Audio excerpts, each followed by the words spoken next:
Hey everybody, welcome back to the channel. Mark here, trying out this live stream thing on YouTube. It's my first one, so we'll see how it goes.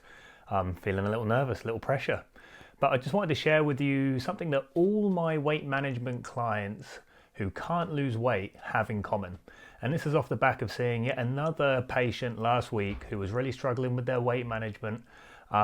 Seems to have tried everything and yet still not finding that success that they want to reach. Now, the one key thing that they all seem to miss is exercise. Now, they try everything, they try and calorie restrict themselves, and then what they do is they lock themselves in this cycle of perpetually reducing their calorie intake. So obviously, as you lose weight, your body then needs less calories to sustain that weight. So then in order to lose more weight, you have to cut back even further if you're not doing it with exercise.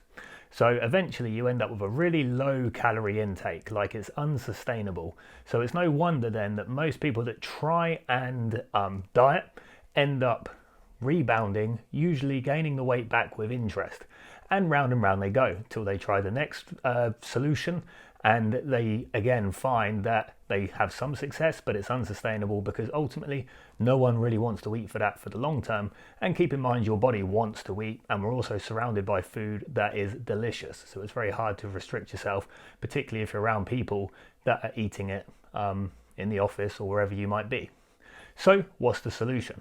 Well, what none of these patients seem to have or do is exercise. And I'm not talking about just walking, because walking sucks for weight loss. It really does. You got to do a whole lot of walking to induce significant weight loss results.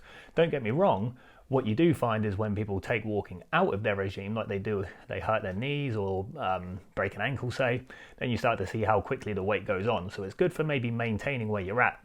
But in terms of actually kicking on and losing weight, it really doesn't seem to do the trick. And I see it time and time again. I've had patients doing 10, 15,000 steps a day, and it's still not enough to overcome their calorie intake. And now obviously there's probably a bit of underreporting going on with what they're eating, but in actual fact, what they're saying is actually they're having a pretty healthy diet. And after a few appointments, really you can't fault the diets too much. It's hard to pick it apart. There's the odd thing if we're really nitpicking, but some people, people want a bit of enjoyment in their diet. So, but yet none of these people are regularly getting their heart rate up. And even if they are, and they may be going to the gym or doing some exercise, you'll find that it is very infrequent. It'll be 1, 2, 3 times a week maximum. So that's, they're not doing that on most days of the week. So really, just to induce that calorie expenditure that enables you to eat a bit more and actually have more sustainable weight loss, you've got to be getting active and you've got to be doing it regularly. You need to be sweating, getting that heart rate going. Now the problem is most people neglect that side of their healthy living regimen for many years. So they almost come into this, they almost approach weight loss up against it a little bit because they've neglected it for so long. They're now in their 40s, 50s, 60s, and now they can't get to the necessary intensity they need to get to elicit significant weight loss. So they're kind of in this vicious cycle then where they're constantly having to reduce their calorie intake. Then they get bored or it's too difficult to sustain. They rebound, they put the weight back on, and it's just constant round and round they go.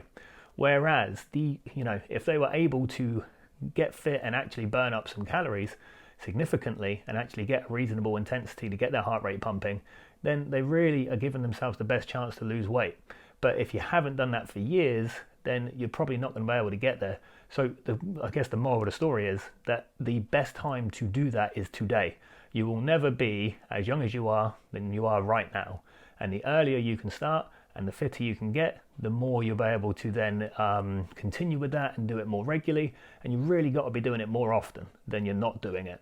Now, if you cannot get intensity, absolutely cannot get intensity, then really you're going to be relying on low intensity exercise.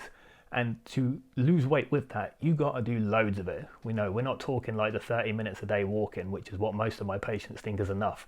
It's nowhere near. We're probably talking an hour, 2, 3 hours of walking a day. I mean, I walk probably 15,000 steps a day. And even when I take exercise out of my regimen, I start to gain weight.